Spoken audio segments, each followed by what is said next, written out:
Sasabing papalitan umano si House Speaker Martin Romualdez, may informasyon ka na po ba rito and your reaction po?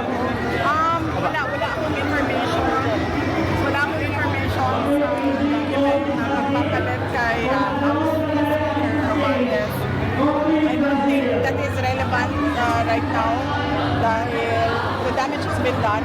Laki na ng pagkakamali at korupsyon na ginawa nila sa budget natin. So, palitan man natin si House Speaker Romualdez, hindi na natin makapalit yung pera na nawala dahil sa korupsyon. Brian, next question. Maybe may preliminary investigation ng NBI sa mga preliminary ng NBI.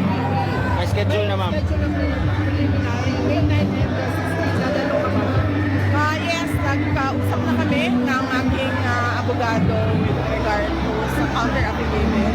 Natapos na lang namin. At mag-appear ako dahil kailangan ko mag-hold.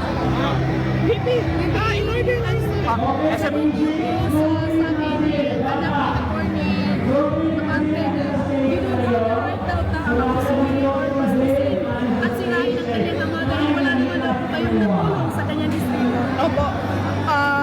Hindi po ako ang nauna.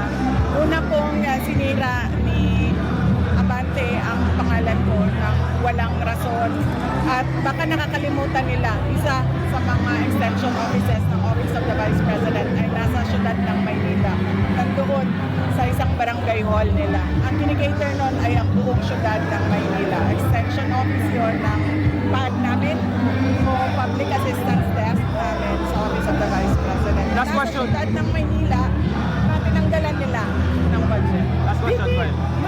May investigation na may investigan ni BBM itong prime water na pagmamayari ng mga bilyar. Sa tingin mo may kinalaman ba ito sa pag-endorse mo kay Camille. Kay Camille? Malamang dahil lahat naman ng galawan ngayon ng administrasyon ay dahil sa politika.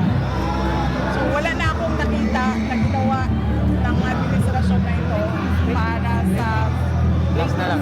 kapayapaan at kaunlaran ng ating bayan. Kundi lahat ay pag-atake lang sa politika at sa mga tao hindi nila kaya takutin at hindi nila kaya bilhin. BBM, Last taas question. yung ratings mo. After research, taas ratings mo maas. Ano masasabi? Una-una, nagtataka ako dahil tumaas ang ratings ko kahit araw-araw ang paninira sa akin at sa aming pamilya.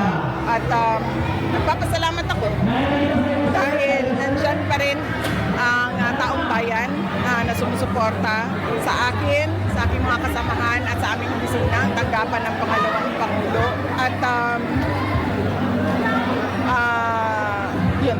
Kailan ka babalik sa Tahi?